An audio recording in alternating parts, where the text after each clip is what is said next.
자, 그렇다면 본격적으로 한 발로 넘어가 보도록 하겠습니다. 김영민 매니저의 기업부터 공개를 해볼 텐데요. 오늘은 또 어디로 향할지 궁금하네요. 이게 사실 mem콘 2024가 맞아요. 이제 열렸잖아요. 그래서 간밤에 이제 뭐 CXL이라든지 삼성전자 이제 차세대 반도체 칩에 대한 이제 주목도가 조금 높아졌는데 네. 실은 이제 관련된 종목들은 이미 이제 선제적으로 많이 움직였어요. 이제 이미 GTC 2024를 통해서도 삼성전자가 이제 뭐 HBM3E 실물도 공개하고 또 CXL에 대한 부분들도 이제 발표를 했기 때문에 조금 이제 겹치는 부분이 있긴 한데 그럼에도 불구하고 이제 또 다른 또 이슈가 이제 부각될 수 있는 부분에 좀 주목을 좀 하면서 저는 삼성전자 향 이제 디자인 하우스 오. 팹리스 진짜 오랜만에 AD 테크놀로지를 소개를 좀 해드리도록 하겠습니다.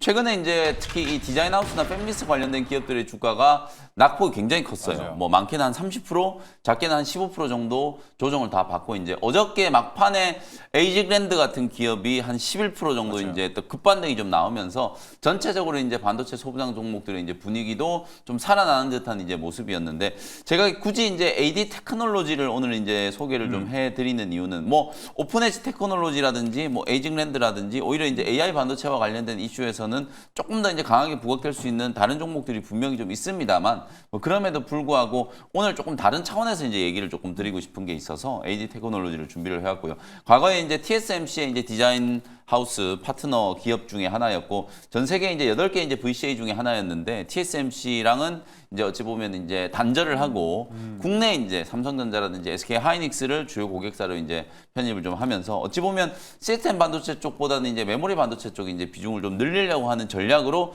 했었는데 뭐 현재까지는 그렇게 썩 좋지는 않았어요. 네. 근데 이제 앞으로 지금 현재 AD 테크놀로지 같은 경우에는 삼성전자 이제 3나노 공정의 유일한 이제 디자인 하우스 기업이기도 하고 앞으로 이제 메모리 컨트롤러 IC에 대한 이제 매출 비중이 70% 정도 뭐 압도적으로 좀 높기 때문에 삼성전자 쪽이라든지 SK 하이닉스 쪽에서 이 컨트롤러 IC에 대한 이제 투자가 또 진행이 좀 될 거고 연이어서 최근에 삼성전자 쪽에서도 이런 얘기가 나왔고 SK 하이닉스 쪽에서도 이제 나온 얘기인데 이제는 소위 말해서 이제 범용 반도체 시대는 이제 끝났다라는 거예요. 주문형 반도체 시대, 소위 말해서 그렇죠. 에이직 반도체 이제 시대가 도래를 하고 있다. 왜냐하면 워낙 다양한 이제 고객사의 요구를 이제 맞춰줘야 되기 때문에 범용 반도체 칩 가지고는 한계가 있다는 거거든요. 그래서 이 에이직 반도체의 이제 시대가 오게 되면 결국에는 오늘 제가 이제 말씀드리는 AD 테크놀로지라든지 뭐 에이직 랜드라든지 오픈 엣지 테크놀로지 뭐 이런 이제 어찌 보면 디자인 하우스라든지 팹리스 기업들의 이제 중요도가 좀 높아질 수밖에 없는 거고 뭐 가온칩스 같은 기업들이 오히려 그런 측면에서 봤을 때 세계에서 처음으로 지금 2나노와 관련된 이제 수주를 했잖아요. 그런 부분들에 대한 이제 밸류에이션 상향 조정이 진행이 좀 되면서 주가 급등이 나타났다라고 보시면 되거든요. 그래서 AD 테크놀로지도 앞으로 이제 이 에이직 반도체 시대에 상당히 좀 주목을 받을 수 있는 삼성전자 향 디자인 하우스 기업이다. 이렇게 이제 말씀을 좀 드려보도록 하고 뭐 AGI라든지 그다음에 CXL 차세대 반도체 칩에 대한 얘기들은 뭐 굳이 제가 오늘 설명을 드리지 않아도 여러분들이 워낙 좀 많이 들으셨을 거고 제가 이제 주목하는 새로운 포인트는 지금부터 이제 말씀드리는 거예요. 네. 실제로 지금 엔비디아가 AI 반도체 이제 AI 가속기 시대에 어찌 보면 가장 정점에 있고 네. AI 반도체 시대의 가장 대표적인 이제 수혜주라고 하면 뭐 누가 뭐라 그래도 엔비디아를 꼽을 수밖에 없는 상황이잖아요. 그러다 보니까 앞으로 이제 새로운 반도체 칩들을 계속 이제 출시를 하고 어찌 보면 수요에 대응을 해야 되는데 수요에 비해서 공급이 여전히 지금 너무 타이트하다라는 거죠. 네. 그래서 TSMC가 어찌 보면 이 엔비디아의 물량들을 외주 생산하는 파운드리 역할을 하고 있는데 TSMC 생산 물량, 생산 캐파 가지고도 부족하다는 거거든요. 그래서 TSMC 쪽에 계속 설비 투자를 하라 그러고 엔비디아 쪽에서 계속 요청을 하고 있는데 TSMC가 말을 잘 안 듣는다는 거죠. 그러니까 콧대가 높았어요. 네, 인텔이나 다른 기업 쪽으로 이제 물량을 자꾸 주려고 하는데 관건은 결국 이 파운드리 기업들이 TSMC만큼의 수율이 나오느냐 그리고 그 수율의 가장 또 핵심이 될 수밖에 없는 패키징에 대한 기술. 이제 어찌 보면 TSMC 같은 경우에는 칩온 웨이폼 서브스트레이트 이 패키징 기술 때문에 지금 AI 반도체 시대에 엔비디아의 물량을 거의 이제 독점하다시피 하고 있는 거거든요. 그러니까 결국 뭐 다시 생각해봐도 삼성전자가 이 패키징 쪽에 너무 투자를 소홀히 했다라는 부분 이게 좀 아쉬워요. 그러다 보니까 이제 발등에 불이 떨어져 가지고 이제부터 패키징 쪽에 공격적인 투자를 한다는 얘기가 지금 많이 나오고 있는 상황이거든요. 그래서 앞으로는 이 패키징 기술이 조금 더 업그레이드 되고 그렇다라고 하면 엔비디아의 물량을 이제 어찌 보면 삼성전자도 파운드리 쪽에서 이제 수주를 할 수 있는 가능성도 좀 열릴 수 있다라는 측면에서 보면 삼성전자가 지금 뭐 HBM만 시장 진입을 해야 되는 게 아니라 오히려 엔비디아 물량을 직접 받아가지고 파운드리 쪽에서 이제 제조할 수 있는 그런 부분들도 이제 그림을 한번 그려볼 수 있기 때문에 만약에 그런 상황이 됐을 때는 가장 오히려 좀 강하게 부각이 좀 될 수 있을 만한 기업이 오늘 제가 소개해드리는 AD 테크놀로지라는 생각이 좀 들거든요. 그래서 당장에 뭐 삼성전자가 엔비디아의 물량을 이제 파운드리에서 수주한다 이런 얘기가 아니라 뭐 앞으로 이제 그림을 좀 그려봤을 때 네. 그런 가능성도 있다라는 측면에서 AD 테크놀로지를 주목을 한번 해보시면 좋을 것 같고 뭐 앞서 말씀드렸던 것처럼 뭐 에이직 반도체 시대에 또 중요도가 좀 높아질 수 있다라는 것도 하나의 이제 투자 포인트가 될 수 있겠습니다. 차트 보면서 이제 가격 전략 한번 말씀드릴게요.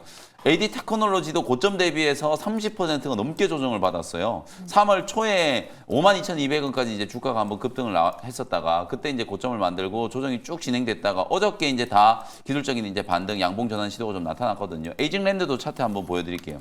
에이징랜드가 어저께 가장 먼저 이제 양봉 전환이 좀 되면서 상승폭도 이제 가장 크게 만들어졌는데 주가가 뭐 정말 강하게 조정을 받았잖아요. 급락세가 이제 연출이 되다가 어저께 양보 만들면서 추세를 겨우 좀 살려놓은 상태이기 때문에 AD 테크놀로지도 추가적인 이제 반등이 시작될 수 있는 가능성이 좀 높다. 이렇게 이제 보고요. 가격 전략 제시를 좀 해드리도록 하겠습니다. 어제 종가 38,300원 정도 매수 가격 말씀드리고요. 1차 목표 가격은 45,000원 정도, 손절 가격은 34,000원 정도를 가격 전략으로 네. 참고해 보시면 되겠습니다. 그러니까 삼성전자의 엔비디아 공급 가능성이 있고 이게 가시화만 된다고 하면 가장 크게 또 움직임을 보일 네. 기업이었습니다. 그런데 전체적 재무 상태는 나쁘지 않은데 이 연간 영업이익 적자가 일단 예상되고 있거든요. 네. 일단 지난 2월 MOU로 HBM 시장에 본격적으로 진입을 했는데 이러한 진입이 이 적자까지 그렇죠. 벗어날 수 있게 할 수 있을까요? 올해 지금 오늘 아침에 나온 리포트를 보면 SK 하이닉스의 1분기 어닝 서프라이즈 기대감. 맞아요. 하이닉스뿐만 아니라 이제 반도체 기업들 중에서 특히 HBM 쪽 이제 이슈가 강했던 기업들 같은 경우에는 거의 대부분 다 어닝 서프라이즈가 나오지 않을까라는 생각이 좀 들거든요. 지금 제가 화면에 지금 띄워놓았는데 이게 이제 AD 테크놀로지의 이제 실적 추이라고 보시면 될 것 같아요. 디자인 하우스 기업치고 꾸준하게 흑자가 유지가 되다가 작년에 174억 원 정도 이제 영업 적자가 나왔어요. 워낙 이제 작년에 감산이 좀 혹독하게 진행이 좀 됐었기 때문에 그 부분에 타격을 이제 직접적으로 받으면서 매출도 완전히 이제 좀 구꾸라졌고 영업이익도 대규모 이제 적자가 좀 나온 상황이다. 근데 올해는 빠르게 이제 턴어라운드가 좀 될 가능성이 좀 높고 이미 이제 가온칩스라든지 칩셋 미디어라든지 이런 일부 기업들은 영업이익 단에서는 실적 개선세가 두드러지게 지금 나타나고 있는 상황이거든요. 그래서 디자인 하우스 기업들 중에서도 AD 테크놀로지는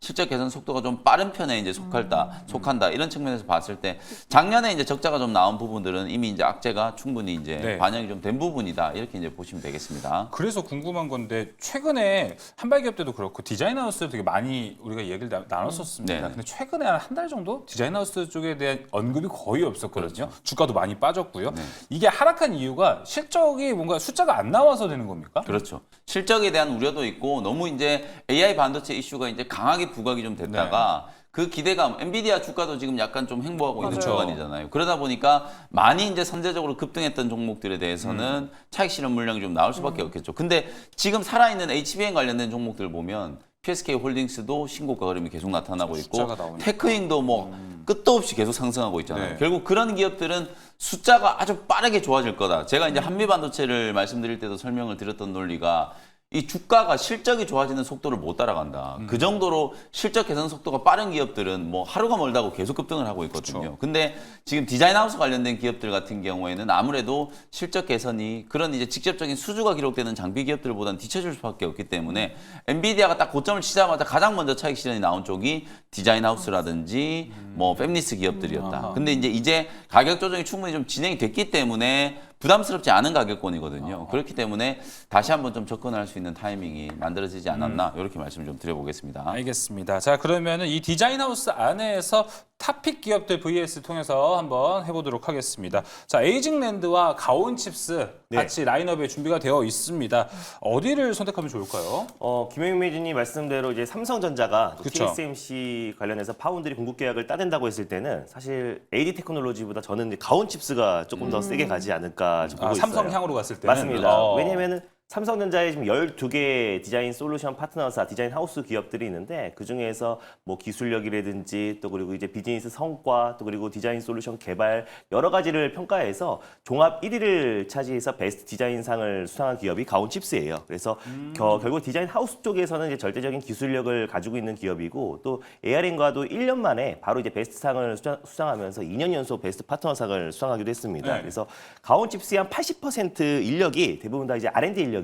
그래서 연구진들로 대부분 다 구성되어 있고 또 이제 돈을 보는 족족 계속 투자를 확대하고 있는 기업이다 보니까 이 디자인 하우스 관련된 기술력만은 사실 AD 테크놀로지보다 가온칩스가 조금 더 앞서 있고 실질적인 부분도 훨씬 더 좋다라고 좀 보고 있어서 결국 삼성 향 어떤 이제 파운드리 수주에 있어서는 가온칩스보다는 AD 테크놀로지보다는 가온칩스에 좀 손을 들어줘야 되지 않을까 좀 보고 있습니다. 네. 알겠습니다. 저도 외람된 말씀이지만 네. 오늘 AD 테크놀로지 소개해드렸지만 네. 삼성향 최고 수혜 이제 디자인 하우스는 당연히 아무래도, 가온칩스예요. 저도 김준호 매니저의 손을 들어드리도록 점점. 하겠습니다.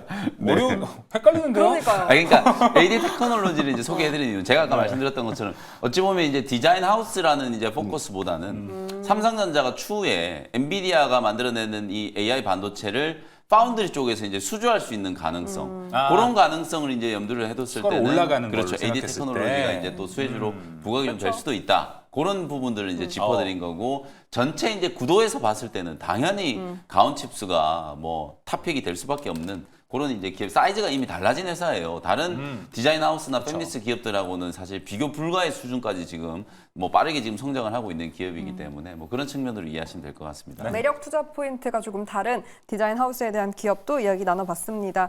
근데 지금 방금 민혜라님께서 또 댓글을 남겨주셔가지고요. 알테오젠 보유 여부 리뷰 좀 부탁한다고 아무래도 알테오젠에 대한 관심이 뜨겁다 보니까 맞아요. 어제 이 블록딜 이슈에 과연 이 구간이 기회인지 아니면 오히려 좀 네. 수익을 좀 실현해야 하는 구간인지 헷갈리시는 분들 많을 것 같은데요. 어떻게 사실 공시가 났습니다. 이거 네. 시장 설득할 만한 공시라고 보십니까? 제가 이제 19만 원 아래에서는 이제 매수 기회다라고 이제 거품 물고 얘기를 했잖아요. 네. 어제 19만 원 아래 기회가 왔단 말이에요. 기회라고 보시는군요. 네, 기회라고 보는 거고 물론 이제 우리가 많은 제약바이오 기업들 물론 뭐 제약바이오 기업들뿐만 아니라 거의 대부분의 기업들이 대주주가 이렇게 주가가 급등한 자리에서 팔아버리면은 주주들 입장에서는 속상할 수밖에 없죠. 맞아요. 신뢰감이 떨어지죠. 그렇죠. 왜냐하면 회사 내용을 누구보다 가장 잘 알만한 사람들이 왜 지금 지분을 파는가? 뭐 돈이 딱히 막 필요한 것도 아닐 텐데 그것도 뭐 100억, 200억 판 것도 아니고 무려 3천억 원치를 맞아요. 팔았단 말이에요. 그러니까 이게 도대체 팔아가지고는 뭐 할 거냐? 뭐 이런 궁금증이 생길 수밖에 없잖아요. 근데 한편으로 생각해 보면 이제 공동 창업자 어찌 보면 지금 현재 박승재 이제 대표의 와이프잖아요, 그렇죠? 그 어찌 보면 회사도 이미 이제 퇴사를 했고 뭐 교수 활동을 하고 계시잖아요. 그렇기 때문에 지분을 어쨌든 정리를 한번 해야 되는 과정이 필요하다.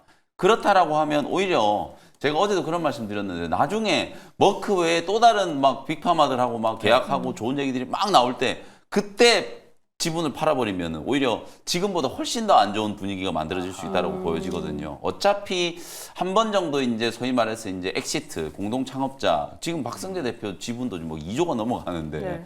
사실 이제 회사를 창업한 분들도 뭔가 이제 또 팔아가지고 사회 공헌도 좀 하시고 다른 것들을 또 하시기 위한 어떤 그런 이제 자금 회수 아니겠습니까? 맞아요. 뭐 그런 측면에서 봤을 때는 뭐 좀 아쉽긴 해요. 주주 입장에서 봤을 때는 그렇습니다만 시기적으로 봤을 때는 오히려 지금이 오히려 또 엑시트를 할 수 있는 좀 좋은 적기가 아닐까라는 생각도 좀 들고 공교롭게 또 이 HLB라든지 알테오젠처럼 이렇게 최근에 워낙 좀 강하게 급등했던 종목들이 동시에 이렇게 이제 속도 조절을 좀 해주고 있는 거예요. 제가 봤을 때는 또 다른 이제 호재가 나오거나 이러기 전에 속도 조절을 한번 하고 너무 이제 과열에 대한 부분들을 이제 조금 시켜주는 그런 흐름도 필요하다라고 보여지기 때문에 뭐 결론적으로 말씀드리면 주주의 입장에서는 좀 서운할 수 있으나 회사의 그렇죠. 큰 그림을 봤을 때는 펀더멘탈적인 이제 이슈에 있어서는 전혀 이제 뭐 훼손된 게 없다. 저는 그렇게 보고 뭐 만약에 19만 원 아래로 오늘 만약에 다시 한번 또 기회를 준다라고 하면 여전히 저는 매수 기회가 될 수 요소다. 있다. 뭐 이렇게 말씀을 좀 일단 드리겠습니다. 긍정적으로 해석을 하시네요. 그렇죠. 일단은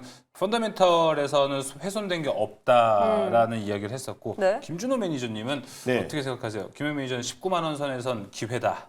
이렇게 얘기를 했는데. 저도 또한 마찬가지로 좀 모멘텀이나 펀더멘털 쪽에서 훼손된 게 없다라고 보고 있는데 오. 이제 투자 심리 자체가 좀 이제 저도 그게 안 좋아질 수가 있다. 맞아요. 그래요. 그래서 왜냐면 수익을 많이 본 분들도 이제 그만해야겠다라고 그러니까요. 생각할 수도 네, 있고 맞습니다. 짧게 보고 들어가는 사람도 위험한데 하고 나갈 빨리 수도 하고 있을 것 나올 같아요. 수 있죠. 맞습니다. 그래서 박순재 대표이사도 이제 자신의 어떤 보유 지분은 절대 매각하지 않겠다라고 예. 바로 이제 달래기 이제 멘트가 맞아요. 나오긴 했었었는데 사실 이게 우리가 정확히 내밀하게 어떤 일이 벌어진지 모르거든요. 그래서 그렇죠. 지금 어떤 또 부부 관계도 그 누구도 알 수 없듯이 어떤 문제로 그 대규모 어떤 그 블록들이 나왔었는지는 우리가 자세히는 알 수 없는 부분이다 보니까 만약에 이게 향후 최악의 경우 막 법정 분쟁까지 번져지고라고 했을 때는 약간의 좀 이제 투자 심리를 좀 꺾일 수 있는 부분이다라고 보고 있어요. 네. 다만 김현미 매니저님이 말씀했던 것처럼 어떤 큰 그림과 또 머크 외에도 어떤 대규모 이제 빅파마들과의 어떤 추가 그 기술 이전에 대한 기대감도 여전히 살아있기 때문에 어떤 기업 자체의 어떤 펀더멘털과 또 바이오 관련해서 국내 대표 종목이다 보니까 네. 앞으로 장기적으로 봤을 때는 문제 없지만 단기적으로 어떤 이제 최대 주제의 어떤 이제 그 블록들에 대한 우려는 바로 해소가 되기에는 조금 어렵지 않을까 좀 보고 있습니다. 네, 네. 투자 심리 위축에 대한 부분은 그래도 일단 우려가 되고 어쨌든 향후 회사의 향방을 좀 지켜보면서 대응할 맞아요. 필요가 네. 있을 것 같습니다. 알테오젠에 대한 대응 전략 체크해봤고요. 계속해서 리뷰로 한번 넘어가서 이야기 이어가 보도록 할게요. 하나 마이크론부터 김영민 매니저 기업 체크해보도록 하겠습니다. 네. 3월 4일에 편입을 했고요. 사실 3거래일 만에 진짜 번쩍 들어 올린 어제였습니다. 연속성 기대해도 좋을까요? 이 하나마이크론이 어저께 장중에 16% 넘게 급등을 그러니까요. 했어요. 이게 대표적인 이제 물론 이제 한미반도체는 지금 이제 뭐 OST 기업이라고 이제 부르기가 조금 그렇긴 합니다만 국내 이제 대표하는 OST 기업이 연이어서 이틀 전에는 한미반도체가 급등을 했고 어저께는 하나마이크론이 또 급등을 했어요. 근데 급등을 했을 때 이제 수급 동향을 보면 이게 이제 외국인들이 어저께 하나마이크론을 100만 주가 훨씬 넘게 이제 매수가 좀 들어왔거든요. 어저께 이제 148만 주가 외국인들이 이제 매수가 좀 들어왔기 때문에 상당히 좀 강력한 이제 수급이 좀 형성이 좀 됐고 최근에 하나마이크론 주가가 좀 뒷걸음질을 쳤던 이유가 전환 청구권 행사 그러면서 이제 신주가 한 400만 주 정도가 금요일 날 이제 상장되는 걸로 지금 되어 있는 상태였거든요. 그러다 보니까 아무래도 이제 오버행 이슈에 대한 이제 부담 때문에 주가가 좀 흘러내렸는데 그 우려를 한 방에 이제 불식시키면서 어저께 거래량이 무려 1,500만 주가 넘게 이제 터졌거든요. 그래서 이제 그런 오버행 이슈를 어저께 한 번에 이제 불식시켰고 결정적으로 하나마이크론 같은 경우에는 얘도 결국은 HBM과 관련된 수혜주, AI 반도체 수혜주라고 말씀드렸잖아요. 네. 삼성전자하고 SK 하이닉스가 아무래도 HBM에 대한 이제 투자를 계속 늘릴 수밖에 없는 상황. 어저께 또 맹콘에서도 삼성전자가 HBM 올해 생산량 2.9배로 늘어난다. 뭐 이런 얘기를 했단 말이에요. 그런 부분들을 감안해 보면 특히 레거시 공정에서 만들어지는 이제 D램이라든지 이런 이제 반도체들의 어떤 후공정을 하나마이크론이 계속해서 수주를 할 수 있는 가능성이 높다. 그것도 심지어 삼성전자 것뿐만 아니라 최근에는 SK 하이닉스 물량도 많이 늘어나고 있기 네. 때문에 베트남 법인의 실적 개선 속도가 굉장히 빠르거든요. 그런 측면에 대한 이제 기대감들이 주가에는 전혀 반영이 안 되어 있는 상태예요. 거의 이 종목은 9월 이후에 계속 옆으로 그냥 들어누워서 횡보만 했기 때문에 어찌 보면 어제가 추세가 좀 전환되는 이제 강력한 좀 시그널이 만들어졌다. 그래서 단기적으로 봤을 때는 뭐 3만 원 정도 이제 뭐 목표가 말씀드리긴 했습니다만 그 이상까지도 충분히 이제 기대를 해볼 수 있을 만한 자리다. 이렇게 말씀드리겠습니다. 네, 기대해 볼 수 있는 하나 마이크론 이야기 들어봤고요. 넘어가서 인벤티지 랩도 한번 점검이 필요할 것 같습니다. 한 달 동안 2배 가량 올랐다는 제약바이오지만 이렇게 주목받은 키워드 안에서의 기업들만 올랐거든요. 맞아요. 인벤티지 랩 일단 저가 매수 기회가 혹시 유효한 구간인가요? 인벤티지랩이라든지 펩트론 같은 이런 약물 지속 이제 플랫폼 기술을 네. 이제 보유하고 있는 기업들이 상대적으로 좀 부진해요. 왜냐하면 지금은 제가 어제도 이제 제약바이오 기업 과거와 많이 좀 달라졌다는 걸 말씀드리면서 실제로 돈을 벌 수 있을 만한 가능성, 가시성이 이제 보이는 기업들 위주로 지금 주가가 강하게 상승하고 있다라고 말씀드렸었잖아요. 그러니까 결국 지금 제약바이오 업종의 이제 흐름을 주도하고 있는 기업들은 알테오젠과 HLB 그리고 이제 후속주가 될 수 있는 가능성이 높은 기업들 유한양행이라든지 레고캠바이오 이런 기업들이 계속해서 주목을 좀 받다 보니까 상대적으로 뭐 펩트론, 인벤티지랩 이런 기업들도 좀 소외되고 있고 그 외에 많은 이제 제약바이오 기업들도 상당히 이제 업종 안에서 좀 차별적인 흐름이 진행이 네. 좀 되고 있다라고 생각하시면 될 것 같아요. 손절가 이제 12,000원을 터치했는데 이제 조금 아쉬워요. 이 종목은 제가 볼 때는 이제 뭐 어제 아주 심한 투매가 나와서 이제 주가가 밀린 것도 아니고 그냥 여전히 시장에서 그냥 소외되어 있는 상태라고 보여지거든요. 그래서 보유하고 계신 분들은 뭐 기계적인 손절 매도를 하는 것보다는 반등을 한번 기다려 보시는 것도 좀 좋을 것 같고 우리 김준호 매니저님이 소개해가지고 주가가 최근에 아주 강하게 급등하고 있는 파로사이 바이오 같은 이런 기업들 이 기업도 수개월 전에는 굉장히 좀 소외가 됐었는데 AI 이슈가 딱 부각되기 시작하면서 맞아요. 대장주 역할을 하면서 주가가 지금 강하게 상승하고 있는 상태거든요. 그래서 이제 약물 지속 플랫폼도 충분히 이제 기술적인 부분에 있어서는 유의성이 살아있는 상황이기 때문에 단기 반등 정도는 충분히 나타날 수 있겠다. 그래서 지금 자리는 오히려 이제 손절 매도를 하는 것보다는 조금 더 보유를 해보는 전략으로 반등을 좀 기다려보는 전략으로 대응을 하시는 게 좋겠다. 이렇게 의견을 좀 드리겠습니다. 조금 더 기다려보는 전략으로 정리해 보도록 하겠습니다. 자, 반등을 기다려보는 제약바이오 안에서 이미 반등을 하고 그것을 픽한 기업이 있었습니다. 바로 김준호 매니저의 한 발이었던 파로스 아이바이오 리뷰를 바로 이어가 보도록 하겠습니다. 진짜 3월 4일에 들어갔었는데 그냥 바닥 평면이었었거든요. 맞습니다. 아, 근데 바로 이렇게 파도가 출렁출렁 올라갔습니다. 네, 그리고 최근에 한번 파로사이바이오 리뷰했을 때도 좀 조정이 나와줬을 때였는데 네. 17,000원 중반 부분대에서는 좀 매수 가능하다라고 네. 말씀드렸고 또 이제 이 거래 이전에 한 17,500원까지 떨어졌다가 다시 이제 전이 이제 급반등이 나왔던 종목인데 일단 뭐 파로사이바이오 같은 경우는 사실 좀 3월 초에 또 그리고 공개 방송에서도 3월 내내 계속 강조했던 종목이에요. 근데 이제 파로사이바이오가 사실 AI 신약 개발 플랫폼 관련된 케미버스에 대한 가치가 이번 이제 AACR에서 그 가치가 다시 한번 입증될 수 있다라고 보고 있습니다. PHI 101 골수성 백혈병 치료제에 관련해서 완전관의 논문을 발표를 앞두고 있어서 어떻게 보면 또 이번에 미국 아마케에서 가장 주목을 받고 있는 기업 중에 하나라고 말씀드렸었고요. 최근에 또 이제 파로사이바이오가 급등에 나섰던 게 또 이제 관련해서 또 AI 신약 개발 플랫폼 관련해서 엔비디아의 어떤 협업 얘기가 계속해서 재생산되면서 급등이 나와주고 있어요. 그래서 엔비디아의 어떤 이제 바이오 신약 개발 플랫폼 니모를 또 사용할 수 있는 권한을 가지고 있고 또 엔비디아와 추가 협업에 대한 기대감이 있는데 엔비디아가 이제 AI 반도체뿐만 아니라 이 AI 생태계 관련해서 지금 사실상 AI 생태계를 주도할 수 있는 부분에서 또 특히 바이오 헬스케어 부분에서는 AI 신약 개발 쪽에 지금 집중 투자를 하고 있기 때문에 앞으로 파로스 아이 바이오와 협업에 대한 기대감도 충분히 있지 않을까라는 관점에서 여전히 좋다라고 보고 있습니다. 그래서 네. 사실상 지금 4월 5일 다음 주 금요일인데요. 다음 주 금요일 날 이제 미국 아마케가 시작이 되고 바로 이어져서 5월 말에 또 임상 종합학회를 앞두고 있는데 이 AI 신약 개발 플랫폼 관련해서는 사실상 올해 내내뿐만 아니라 앞으로 장기적으로도 결국 이제 모든 제약바이오 업체들이 AI 신약 개발로 패러다임이 전환될 수밖에 없는 거기 때문에 그 안에서 국내에서는 엔비디아와 협업하고 있는 파로사이 바이오가 주목을 받을 수밖에 없다는 점에서 다시 한번 목표가를 또 상향하면서 봐보도록 하겠습니다. 그래서 최근에 거래량이 굉장히 많이 들어와줬어요. 시가총액이 2,000억대인데요. 어제 1,700억 가까이 거래대금이 들어와줬습니다. 그만큼 시장의 관심이 굉장히 뜨겁다라는 부분인데 네. 결국 이제 목표가를 저는 다시 한번 직전 고점이었던 24,000원까지도 충분히 가지 않을까 보고 있어요. 그래서 중장기적으로 변동성은 충분히 나오겠지만 결국 파로스 아이 바이오가 AI 신약 개발 플랫폼과 또 그리고 자체적인 케미버스 플랫폼의 가치가 다시 한번 이번에 입증될 수 있다라는 전제하에 24,000원을 목표가 상향하도록 하겠습니다. 목표가가 다 올라간 파로스 아이바이오고요. 네. 이어서 또 리뷰 이어가 보도록 하겠습니다. 바로 어제 이 시간에 소개가 됐던 퓨런티어입니다.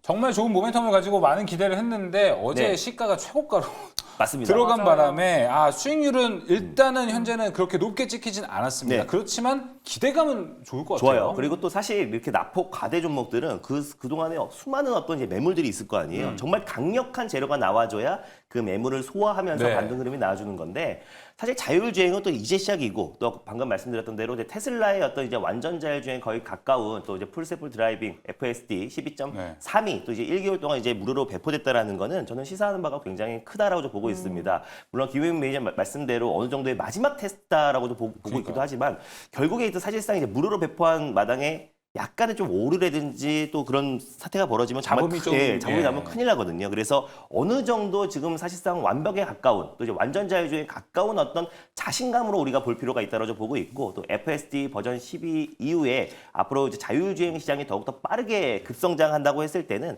퓨런티어 가치 또 이제 관련된 장비를 공급하고 있는 기업들의 가치가 다시 부각되지 않을까라고 보고 있어요. 그래서 특히 카메라 모듈, 검사 장비나 조립 장비 관련해서 글로벌 1위 업체고 탑티어 기업이다 보니까 이 자율주행 시장은 결국 성장할 수밖에 없고 로봇과 같이 손잡고 동반 성장할 수밖에 없기 때문에 충분히 이렇게 많이 빠진 자리에서 우리가 모아가야 결국에 자율주행 시장의 어떤 성장과 또 주가 반등에 절대 소외가 되지 않을 것이다라고 보고 있습니다.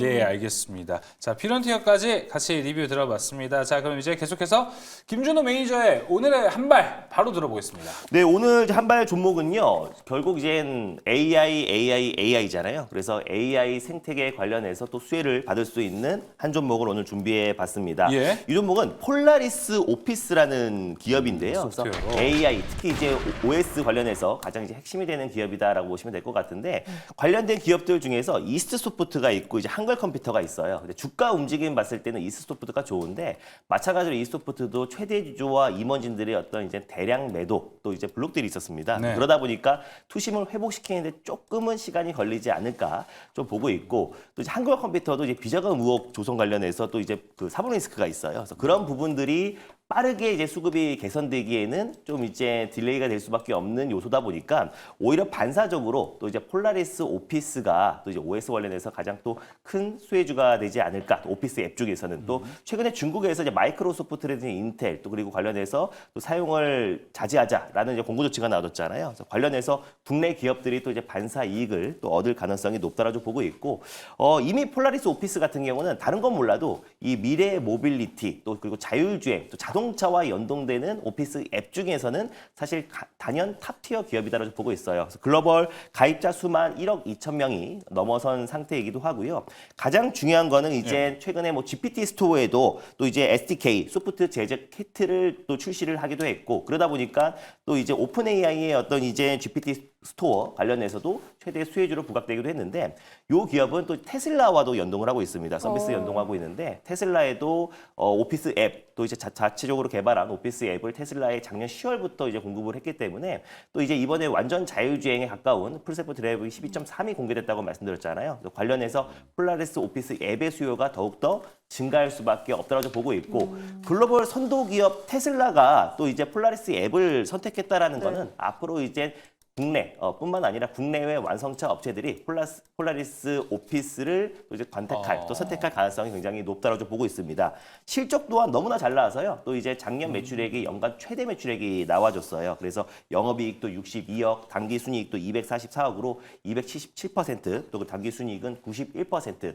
100% 가깝게 급증을 했습니다. 그래서 폴라리스 오피스의 어떤 오피스 앱 자체의 어떤 매출 성장은 앞으로도 계속해서 지속될 수밖에 없다라고 보고 있고 뭐 테슬라뿐만 아니라 국내 이제 또 SDV 관련된 오비고라는 업체와도 또 이제 미래 모빌리티 관련된 또 협업을 추진하고 있는 기업이기도 해서 폴라리스 앱 또 이번 올해 6월 달에 또 이제 애플에서 또 이제 AI 연례 개발자 회의도 열리는데요. 거기서 이제 애플만의 생성형 AI를 공개하겠다라고 했기 때문에 이 AI에 관련된 관심은 올해 내내 계속해서 이어질 가능성이 높다고 보고 있고 특히 미래 모빌리티 우리가 완전 자율주행으로 가는 과정에서 자율주행 레벨 3부터는 우리가 이제 주행 중에 또 이제 간단한 게임이나 영화 시청이라든지 간단한 업무도 할 수 있는 상황이다 보니까 이 폴라리스 오피스 앱이 사실 미래 모빌리티 또 그리고 앞으로의 자율주행의 어떤 오피스 앱 관련해서는 가장 선도 기업이 될 가능성이 높다라는 판단에 오늘 폴라리스 오피스 앱이라는 기업을 가져와 봤습니다. 가격 전략 알려주시죠. 바로 말씀드리겠습니다.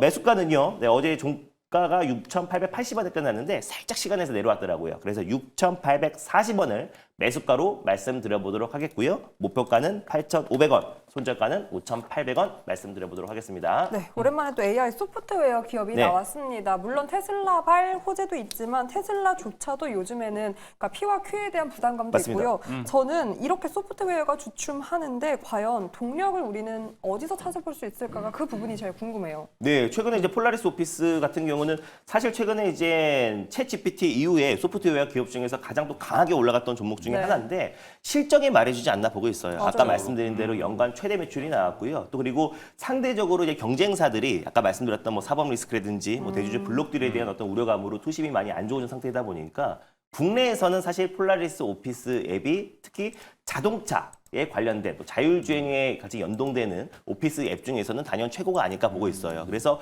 결국 이제 오피스 이 시장 자체도 결국 이제 뭐 PC나 또 이제 그 우리가 사무에만 적용되는 게 아니라 이 자동차 사업으로 확장되고 있는 상황이다 보니까 그거를 가진 물꼬를 튼 기업이 저는 폴라리스 오피스 앱이라 보고 있고요. 그래서 테슬라가 이제 본격적으로 지금 이제 모든 테슬라 사용자들에게 또 이제 그 오너들에게 다시 한번 또 이제 풀셀프 드라이빙의 어떤 이제 무료로 한 달 동안 배포했기 때문에 다시 한번 이제 풀셀프 드라이빙의 어떤 이제 사용 사용량이 더욱더 늘어나고 전 세계적으로 라이센스가 공급된다고 했을 때는 같이 덩달아 갈 수밖에 없는 게 테슬라의 또 이제 오피스고 또 그리고 폴라리스 오피스의 어떤 매출까지도 같이 증가한다는 점을 봤을 때는 결국 개별적인 모멘텀으로도 충분히 상승 여력이 남아있지 않을까라는 관점에서 네, 좋게 보고 있습니다.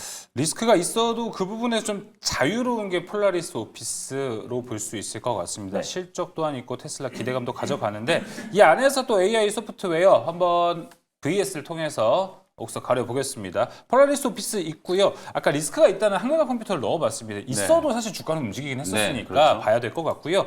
여기서 또 플리토도 같이 살펴보면 어떨까 싶어 넣어봤습니다. 플리토. 그래서 사실 저는 이제 기술적으로 봤을 때는 한글과 컴퓨터가 굉장히 좋아 보여요. 네. 어제 이제 바닥을 좀 치고 반등이 그쵸. 좀 들어왔는데 어쨌든 뭐 횡령 뭐 이런 이제 또 이슈들이 조금 있기 때문에 그런 이제 좀 리스크를 좀 제외하고 이제 바라봐야 될 것 같고 어찌 보면 그 AI 서비스를 담당하는 기업들 중에서 가장 저는 이제 좀 매출액이라든지 이런 실제로 돈을 버는 이제 사업에 대한 이제 포트폴리오는 폴라리스 오피스가 이제 가장 잘 갖춰진 것 같아요. 아마 며칠 전에 저희가 이제 또 그 AI 서비스 기업들 또 가온 기업 할때 네, 폴라리스 제가 오피스 폴라리스 얘기해줬죠. 오피스 리스트에 네. 없었던 이제 폴라리스 오피스를 말씀 한번 드렸잖아요. 네. 아마 우리 김준호 매니저님이 그때 제 얘기를 듣고 영감을 얻지 않으셨을까. 그래서 그 얘기를 오늘 할까 말까 했는데 예. 지금 막 떠올랐어요. 지금 분명히 지금 정말 그런 거죠. 이거 진심입니다. 맞다 얘기했지 이런 아, 거죠. 어쨌든 네. 그때 영감을 얻은 건 그럼 아닌 걸로. 다만 이제 어쨌든 그 정도로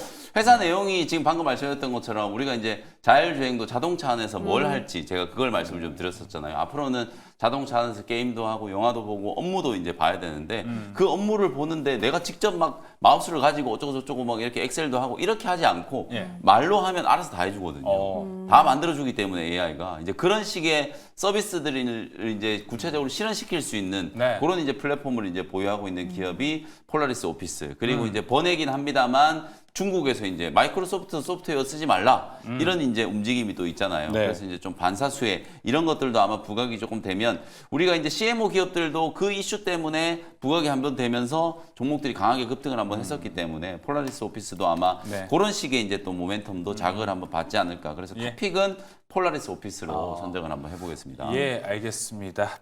리스크가 좀 적은 것이 폴라리스 오피스다. 그리고 이틀 전에 이야기를 했는데 김준호 매니저는 어디 숟가락을 얻냐 이렇게도 이야기를 해보면서 아니다라고. 폴라리스 오피스 탑픽으로 정리를 해보도록 하겠습니다.